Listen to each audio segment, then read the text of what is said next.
our topic today is entitled Trust in Divine Power.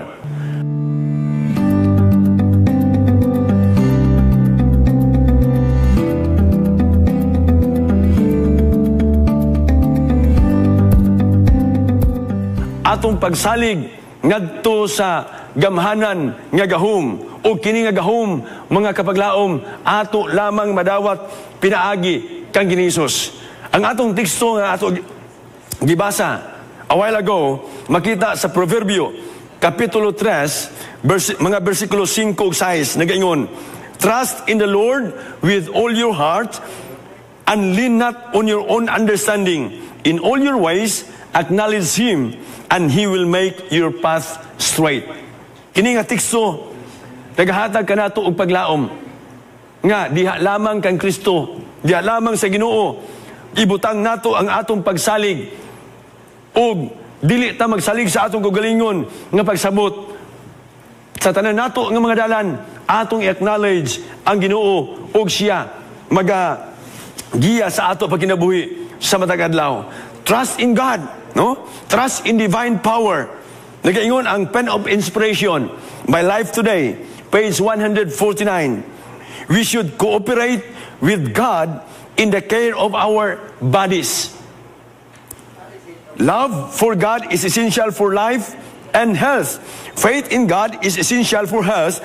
And in order to have perfect health, our hearts must be filled with love and hope and joy in the Lord.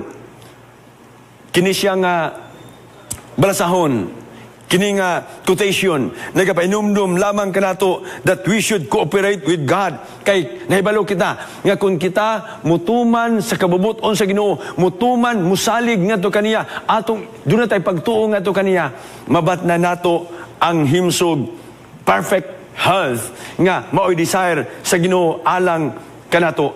Faith and trust in God undergirds all the other health laws, no?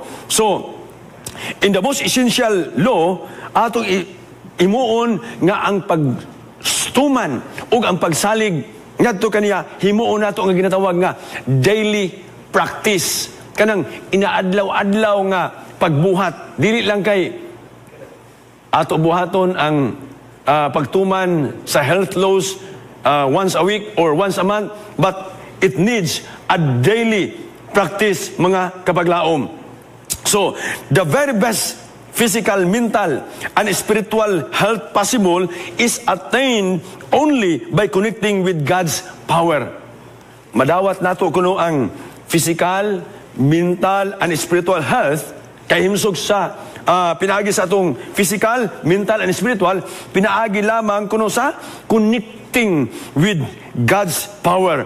The better the total health, the greater will be the ability to honor and glorify the Creator and the Redeemer of mankind by reflecting His character to the world.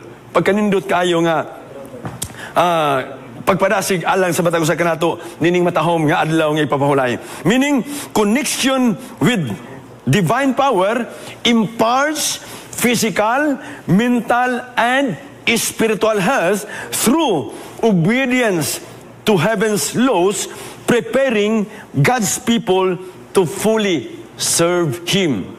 May nigugma ko nga makapaglaom, dili nato mahimo ang babutang ilabi na mulambigit sa buluhaton sa Ginoo, dili nato mahimo kung ang atong lawas nagakaluya, kung ang atong lawas masakiton. We are not effective sa buluhaton sa Ginoo. So, we need a connection with the divine power nga imparts nato ang physical, mental, and spiritual health nga through obedience to health laws, magahatod ka nato nga maandam kita, mulambigit kita sa buluhaton sa Ginoo. I will go. Dili kita makaingon nga I will go kun luya ang atong lawas.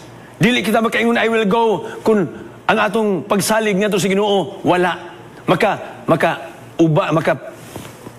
Uban lang kita or makabuhat kita sa buluhaton sa Ginoo kun kita nagatuman sa iya nga kabubuton.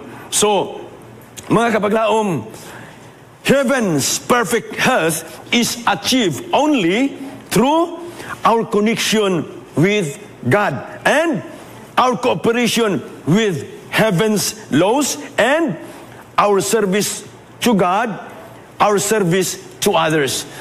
Mauni ang perfect health nga atong maangkon gipadayag sa Ginoo sa matag usa. Ang kababatang mga kapaglaom nga ma-achieve nato ang best health pinaagi lamang nini. So ato sundon matag karon niya atong isalig ngadto sa Ginoo. Nagayon ang balaang kasulatan. Genesis chapter 1 verse 26 nagaingon, let us make man in our image after our likeness. Dili kita mag-uol, mga kabaglaom, mga kaisunan. Ang Ginoo nagapahinumdum ka nato inintak na sa kamuntagon. Dili kita mag-uol because God created us in His own image. And not only that, mga kabaglaom, nagaingon siya in 1 Corinthians chapter 6, 19 and 20. Know ye not that ye are not your own? For ye are bought with a price, therefore glorify God in your body and in your spirit, which are God's. We are not, dili, kining atong lawas, dili ni atong kaugalingon.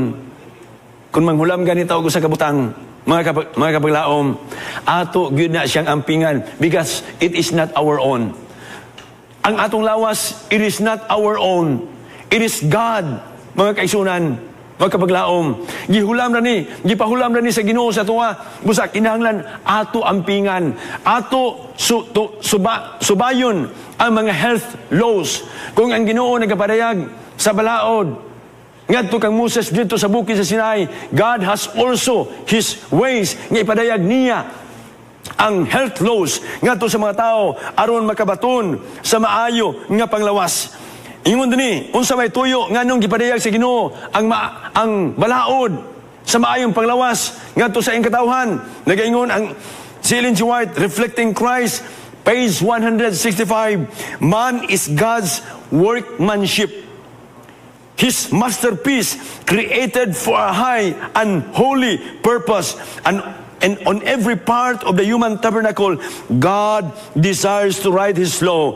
Every nerve and muscle, every mental and physical endowment is to be kept pure. If we defile our bodies, we are doing harm not only to ourselves, but to many others.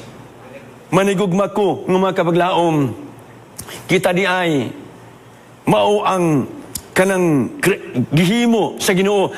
We are God's workmanship. Man is God's workmanship. We are His masterpiece. God created us in His own image. Gihimo kita sa Ginoo. Ang ato lawas gidesign nga atong sudlan og mga pagkaon nga mga nutritious. Ang ato lawas gidesign sa Ginoo nga ato dili nato sudlan og mga mga ilimnon nga makadaot sa ato lawas. If we defile our bodies, we are doing harm. We are doing harm not only to ourselves but to many others. Ang ato lamang himuon, mga kaigsunan, mga kapaglaom, is recognize God's authorship of all law. Ato i-recognize that God is the author of our lives. Siya maong author, mga kapaglaom. The same great laws that guide alike the star and the atom control human life. From Him, God, all life proceeds. To transgress His law, physical, mental, or moral, is to place oneself out of harmony with the universe, to introduce discord, anarchy, ruin. Mga hindi gugma kung kapaglaom, kini nga balaod gipadayag sa Ginoo aron kita mahimo nga himsog, aron kita mahimong maayo nga sumusunod while waiting for the soon coming of Jesus Christ. Usab ang atong pagtuman sa mga balaod, mga kapaglaom, ang Ginoo adunay mga balaod nga gipadayag moral laws, og duna usab health laws nga iyang gipadayag aron ang atong pagbuhat, aron ang atong paglambigit sa bulaton mahimong epektibo. We have a lot of programs today in our church. naatay mga programa, naatay care group, ministry, naaghan kayo mga bulaton, naatay mga departamento, nga angay nato, suportahan, Sabbath school, stewardship, youth, health, children's, women's, a lot of departments, mga kapaglaom. Ug kun ang atong lawas dipektoso, dili kita malambigit niini nga buhat. Upon God's created beings rest the following sacred obligation. Doon na tayo mga obligasyon nga kita gi-create sa Ginoo. Number 1, to recognize God's authorship of all law. I-recognize nato ang God's authorship. Ato siyang ilhon nga siya mao ang author sa tanan nga mga balaod ug sa tanan nato nga paggawi sa kadlaw. To study, to understand God's law. Importante nga ato masabtan ang balaod nga gipadayag sa Ginoo alang sa iya nga makatawhan aron kita makasubay sa sakto nga dalan ngadto sa magkamatarong magaandam kanato padulong sa langit. Next is to apply God's law to the practice of daily life. Dili lamang mga kapaglaom nga mahibalo kita unsay balaod apan let us practice it in our daily lives, no? Praktiso nato, kinabuhian nato. Not only we are good in preaching, we are good in sermon, but in doing, we are nothing. Ato himuon ang pagsubay. Unsa pa yun? Our relationship to heaven's law. Unsa man ang relasyon, mga kapaglaom? The moral law or the 10 commandments. The laws that govern the world, the universe, and the laws that govern the body function. Mauni ang ato gikinahanglan, mga kapaglaom. Pagtuman sa kabubuton sa mga balaod sa Ginoo, not only moral law and also health laws nga gipadayag niya alang sa matag usa. Next is because we know that kung musulti ta nga nagtuman tas kabubuton sa Ginoo apan we are not doing it, we are not practicing it. The Bible says, John 14:15, if you love me, keep my commandment. Kung naigugma kamo kanako, inyong pagatumanon ang ako nga mga sugo. Matag karon niya, if we trust God, so one of kanang nganong mutrust ta sa Ginoo, musunod ta sa iya nga mga pagbulutan. Doon ako'y sugilanon nga ako'y sugilon sa inyo, mga kapaglaom. Dugay ng panahon, dito pa ako nagpuyo sa bukid, kay taga-bukid man ko mga kapaglaom. Doon ako higala, nga ginganlag si Bugoy, ang iyang ngalan Bugoy, ang iyang asawa si Beverly. One day, ako nakitaan si Bugoy nga, naa siya'y gitirador nga mangga. Gitirador. Unya, dugay ka inyang naigo kay, ang bunga sa mangga, tuwa man gyud sa tumoy. Ingon ako sa kang kining Bugoy nga, nganong kana magud imong tiradoron nga naamay duol nga mangga, maglisod magkag-igo anak kay purting layo apan unsa iyang gisulti? Ingon pa niya nga maoy gisugo ni Beverly, mo mong gisugo ni Beverly nga katong mangga mao gyud akong tiradoron kuhaon mutoy ang ganahag kaon. So sige siyang tirador, then finally naigo ra gyud ang mao nga mangga, but unfortunately ang mangga nahulog dito sa tunaan. Ang gibuhat ni Bugoy, mga kabaglao, mga kaigsunan, iyang ginaog dito, unya, nakita na ko si Bugoy, nga iyang gitunuban gitong tunaan, halos tagahawak na, hapit na tagaliog, kay gusto niya makuha ang mangga. Ingon ako, what a love for his wife. No? Gugma, nga to siyang asawa, gisugo lang siya nga, kay nanamkon daw iyang asawa, mo'y sugo sa anak nga mo iyang kaunon. Mga hinigugma ko, mga kapaglaom, sometimes our love to God is diha ra gyud sa atong baba. But gusto sa Ginoo nga makita, dili lamang pinaagi sa atong pagsulti, nga nahigugma ta sa iya, ingon dinhi, if you love me, keep my commandments. No? Bantayan nato ang iya nga mga sugo. Know ye not that ye are the temple of God, and that the Spirit of God dwelleth in you? If a man defiles the temple of God, him will God destroy the temple For the temple of God is holy, which temple ye are. Kita di ay templo sa Ginoo. Kung ato i-defile kini nga templo nga gihatag sa Ginoo sa ato, gipatiman sa tuwa, gipahulam sa Ginoo sa tuwa. Kita usab mahimo nga kanang ma-defile usab. Dili kita maayo nga sumusunod diha kang Kristo. So unsay atong buhaton? Like Salmista David. Si Salmista David nag-ingon, Psalms 40 verse 8. I delight to do thy will, O God. Yeah, thy will is within my heart. Manigugma ko mga kapaglaom, like David, dili lamang mo kita nga Ginoo na higugma ko nimo. Apan, atong ibutang, no? I delight to do thy will. Gusto na ko buhaton ang imo kabubuton. How about you? Gusto ba ta may sama kang David? Nga dili lamang kanang taman rasa sulti, apan pinaagi sa pagtuman mga kapaglaom. Ingon din study to understand body's laws. Thy hands have made me and fashioned me. Give me understanding that I may learn thy commandments.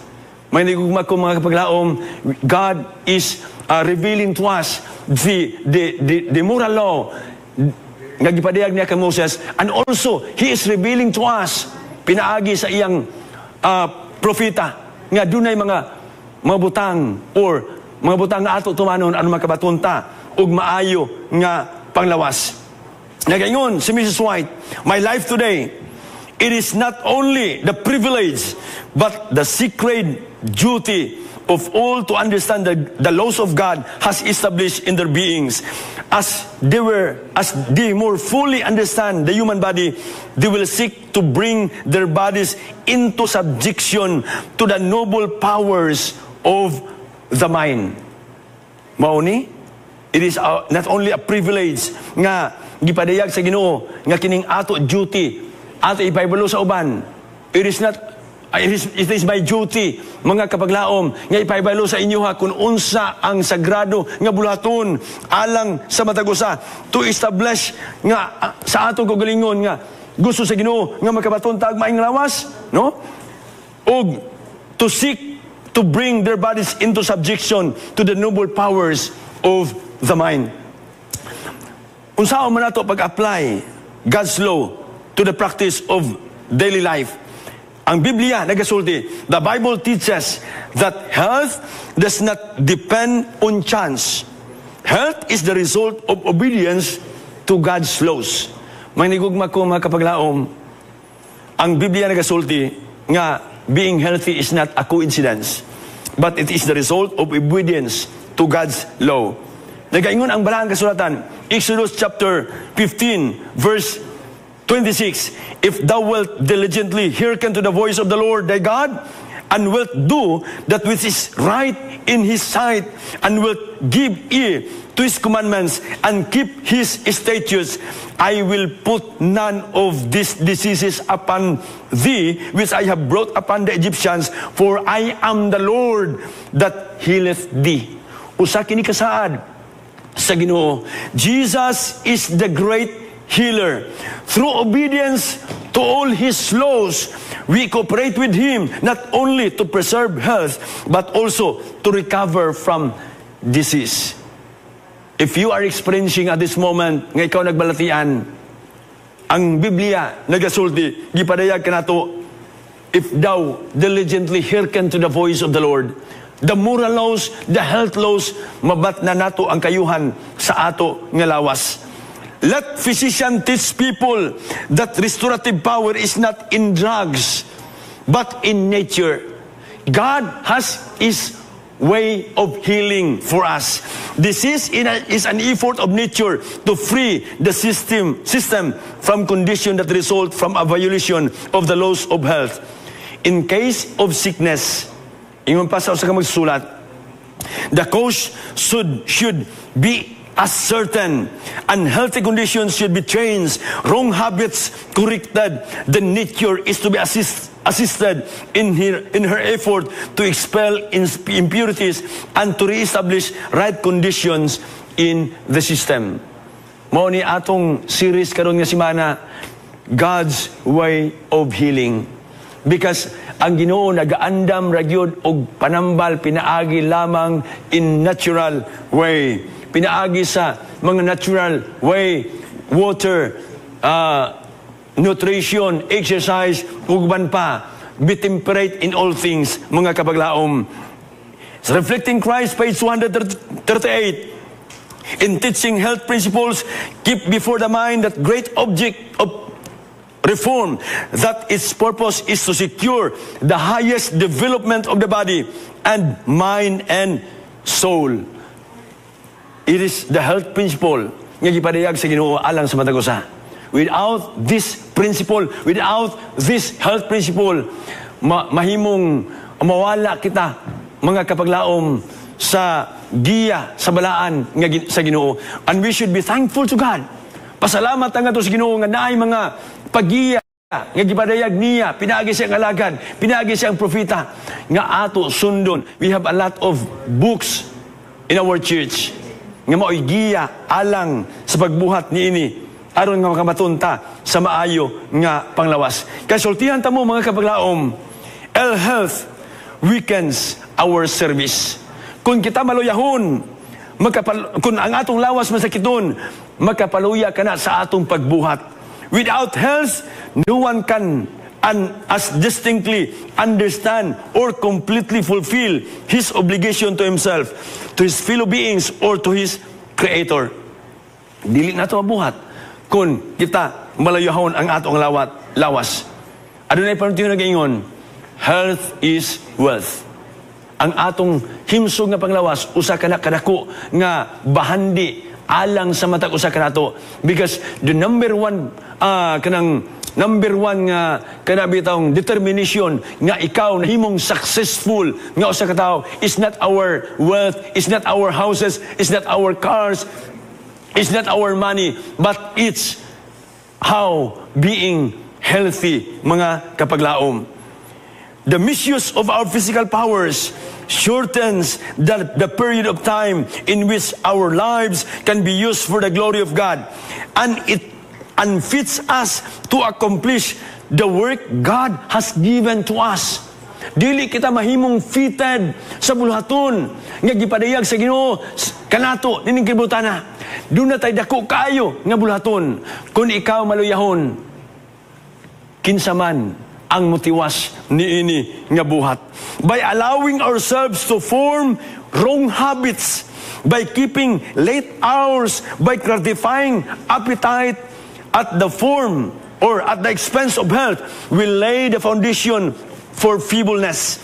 By neglecting physical exercise, by overworking mind and body, we unbalance the nervous system. Kini siya, mga kapaglaom, gisultihan kita nga kung ang atong lawas maluya or kung masakiton, dili nato mabuhat ang bulaton sa Ginoo. Is God pleased to see any of the organs or faculties He has given man neglected, misused, or deprived of the health and efficacy it is possible for them to have? Then cultivate the gift of faith. Kung unsa ang gihatag sa Ginoo sa imuha, i-cultivate nimo ang gasa sa pagtuo. Be brave and overcome every practice which mars the soul temple. Kita mahimong magmalampuson sa tinguha sa ato kinabuhi. Kita mahimong epektibo gagamiton sa buhat sa Ginoo kung ato ibutang ang atong pagsalig ngadto kaniya. Ang atong pag-trust ngadto kaniya is very important, mga kapaglaom. Strive for best physical health. Christ of the Lesson, page 333, nagaingon, those who would be workers together with God must strive for perfection of every organ of the body and quality of mind. Maningkamo ta, those who would be workers with God, maningkamo ta for perfection of every organ nga kita mahimong tanan nato ang mga organo kinahanglan walay balatian. Apan kung magbalatian man, let us put our trust in the Lord that siya ang mohatag og kaayuhan in a natural way.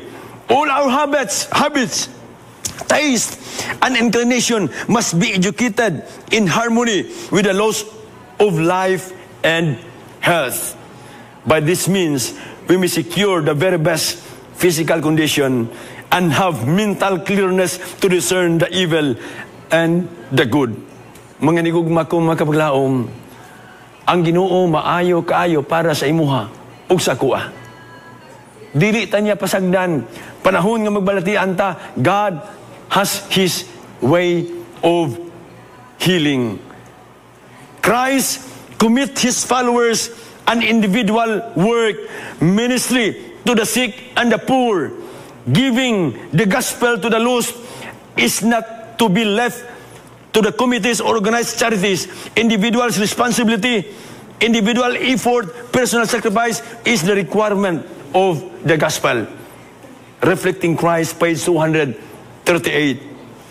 Christ commits, doon na tayo buluhaton, mga hinigugma kong mga kapaglaom, matag usa. It is not a corporate, doon na tayo, it is not a corporate nga, pinaagi lamang sa pag-nganguban, nahimo silang nagbuhat sa buluhaton, kita usab, may kabahin sa ilang kalawasan. It is not the one nga, naghimsog siya sa panglawas, nagkita na to nga himsog siya, mahimo putang himsog. No? We have to do, we need to strive. Kita mo, muhimo og buluhaton, sa matagusan nato mga igsoon aron nga mabat na nato ang saad sa Ginoo nga mao ang maayo nga panglawas. The great physician will bless everyone who will go forward humbly and trustfully, seeking to impart the truth for this time. No? My Life Today, page 226. Very important. Gibilin sa Ginoo alang sa nga buluhaton, alang sa matagusa. Serving others, our saving health. My Life Today, page 246. The pleasure of doing good to others imparts a glow to the feeling which flashes through the nerves, quickens the circulation of the blood, and induces mental and physical health. Mga nigugma kung makapaglaom, pagkanindot sa atong kanabitang bation, serving others, life is fulfilling kung kita makasilbi ngadto sa uban. Life is fulfilling kung makashare ta og mga tips, mga lesson nga makahatod ngadto sa matagusa aron sila makahibalo kung unsa ang pagbaton sa maayo nga panglawas. Ninintak na sa kautuhon, ang ato panagtuon, nagasulti ka nato, nga doon naman mga pagsulay sa ato kinabuhi, doon naman mga illnesses, mga balatian nga ato madawat, ang ato lawas, luya. But let us put our trust in the Lord. Trust in divine power. Trust in God and everything that we do, mga kapaglaom. We know that Jesus is coming very, very soon. O kining bulaton nga iyang gipiyal ka na to, ato mabuhat, then magaingon ang Ginoo, well done, good and faithful servant. Ninintak na sa kamuntagon, kautuhon, ato ibutang ang atong pagsalig into divine power. Trust God. Nagaingon ang Balang Kasulatan, John chapter 14, verses 1 to 3. God is preparing a place for us. Trust God, trust me, ingon si Jesus. Trust God because death is not the end of our journey. Nining kalibutan na, dili kitang tanan, siguro mabuhi pa, inipadayag sa Ginoo. But death is not the end of our journey. Trust God that the Son of Man will come back. Musalig kita mga kapaglaom, nga ang anak sa Ginoo mubalik ni ini nga kalibutan na. Trust God that there are rooms enough for everyone who acknowledge that Jesus is our Lord. Trust God si Jesus, ingon siya, because I want to have a community with you in my Father's house. Jesus is coming for a trusting community. Mubalik siya niya tumakatauhan nga nagasalig kaniya. People who believe that their salvation is a gift of God alone. Jesus is coming again for a community of peoples who will trust Him more even in the midst of persecution, in the face of persecution and the unpredictable circumstances ni ining kalibutana. Jesus is coming, and it's more than just a promise, mga kapaglaom. It's a certainty grounded in the reality of His first advent, and we can trust Him. Mga kapaglaom, naibalo ko nga some of us today, ang pagbalik sa Ginoo is a long waiting. It's a long wait. Ang matag usa kanato siguro to others in our midst, the waiting of our King, Savior, Jesus Christ, had been painful experience because of personal illness. Siguro sa mga kamatayon sa atong mga minahal sa kinabuhi, it is a very painful experience. But remember this, mga kapaglaom, God's time is always the right time, and He will come for a trusting community. Trust in divine power, ug maangko nato ang gasa sa kaluwasan nga ipadayag niya sa iya makatauhan, and maandam kita sa duol nga pagpadayag ni Jesus Christ. God is calling each one of you. God is telling each one of us to trust Him, to trust in the divine power, ug maangko nato ang kinabuhi nga walay katapusan. Ato idungo ato maulo alang sa magampo ta. Dios nga labing gamhanan nga nagasunod sa kalangitan, ninintak na sa kautuhon, daghang salamat sa mensahe nga amo ibutang ang among pagsalig diha sa langit nun nga gahom, nga maong gahom ni Ginisus. Salamat Ginoo nga imong gipadayag sa mata ko sa kanamo ang mga balaod pinaagi sa pagtuman sa imong kabalaranan, ug imo sab gipadayag o Dios ang pagtuman sa imong mga balaod pinaagi sa maayong panglawas pinaagi sa imong alagad Sister Ellen G. White nga mao'y among giya sa pagkinabuhi nga Diyos nun, mo'y among giya sa pagkinabuhi nga labing himsog samtang kami magapaabo sa dula nimo nga pagbalik. Panalangin ang among mga viewers, panalangin ang among mga kaigsunan nga kami o Diyos maandam sa duol na nimo nga pagpadayag. Daghan man kasinatian ang amo maangkon o Diyos mga balatian kamatayon sa among minasig na buhi, apan naibalo kami nga ikaw magabalik sa dili na gyud madugay. Gusto namo o Diyos nga maandam sa duol na nimo pagpadayag. Tuguti nga kami magasalig diha sa imong langit nun nga gahom. Tabangi kami Ginoo nga maandam kami sa duol na nimo nga pagbalik. Kinintanan na among ipangayo gilaw man madawat tungod lamang sa ngalan ni Jesus. Amen.